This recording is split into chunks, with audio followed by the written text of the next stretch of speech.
एक बात और कह रहे हैं, जो गृहस्थ पुरुष भजन में लगे हैं उनके लिए विशेष उपयोगी बात बताने जा रहे हैं।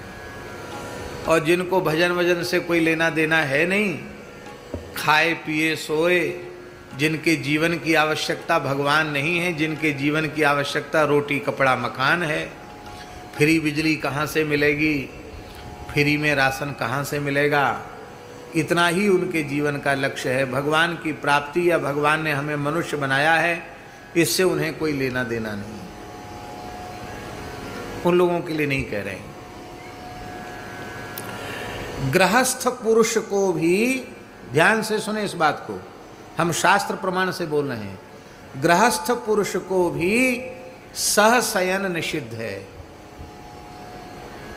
सहशयन जानते हैं? पति पत्नी का भी एक साथ शयन करना धर्म शास्त्र की दृष्टि में निषिद्ध है।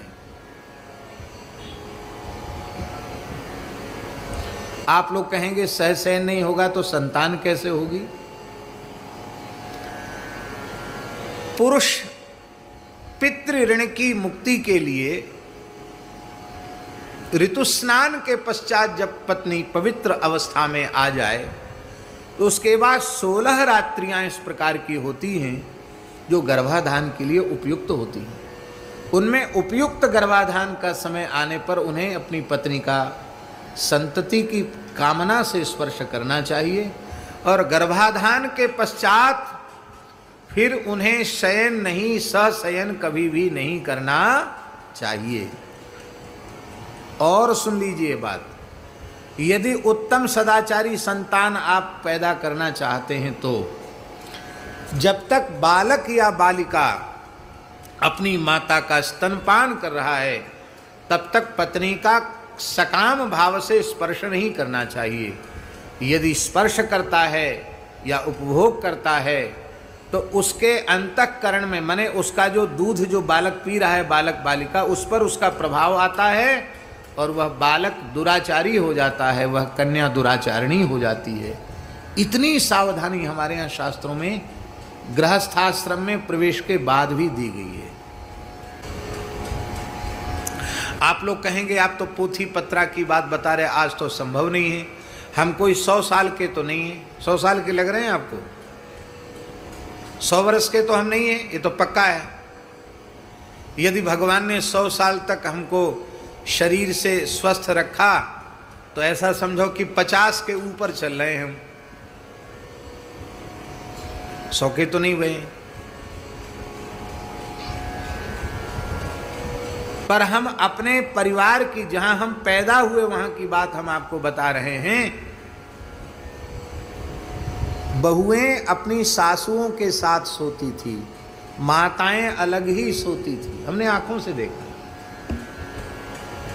हम लोग छोटे छोटे बालक थे, वहीं दादी सो रही, वहीं माँ सो रही है, पुरुष वर्ग तो अलग ही जाके शयन करता।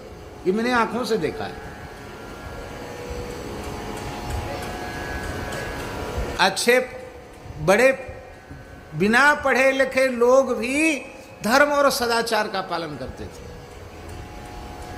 ज्यादा पढ़े लिखे लोग नहीं होते थे, फिर भी उनकी परंपरा में, उनकी सभ्यता में, उनकी मर्यादा में ये था। आपको हम क्या कहें, पुत्र अपने पुत्र को अपने पिता माता के सामने गोद में लेने में संकोच करता था। मैं जिनका बेटा हूं उनके सामने मैं बाप बन के कैसे दिखाऊं? भगवान के पिता श्री नंद बाबा कह रहे हैं, यह एवं विसृजेत धर्मम पारंपर्यागतम नरः कामा लोभात भयात द्वेषात सवै नाप्नोति शोभनम। जो मातृकुल और पितृकुल की पवित्र परंपरा से प्राप्त धर्म और सदाचार का जो आदर नहीं करते हैं, यह एवं विसृजेत धर्मम पारंपर्यागतम नरः, चाहे कामना से, क्रोध से, भय से, लोभ से, उस व्यक्ति का कभी कल्याण होता नहीं है। हमारा मन था कि यम यमी संवाद में हम कुछ कल नहीं कह पाए थे, आज कुछ जरूर कहें, इसलिए मैंने कहा। और इस संवाद के संबंध में भगवान व्यास कह रहे हैं कि श्रोतव्यम अनुसूयया, बहुत ध्यान से सुने, श्रोतव्यम अनुसूयया, अनुसूयया श्रोतव्यम, गुणेषु दोषा विस्करणम असूया। अनसूया माने इस प्रकरण में दोष दृष्टि रख करके न सुनो कि अरे उस जमाने में भी यमराज और यमुना जी में ऐसी बातें हो रही तो आज हों तो कौन सी बुरी बात है, ऐसा कभी सोच मत लेना। यह केवल हम लोगों को सदाचार पर सुदृढ़ करने के लिए ये शिक्षा दी जा रही है। जो इसका श्रवण करता है उसके संपूर्ण पाप नष्ट हो जाते हैं। यदि यज्ञ के समय इसका पाठ किया जाए इस अध्याय का तो देवता तृप्त हो जाते हैं। पितरों के श्राद्ध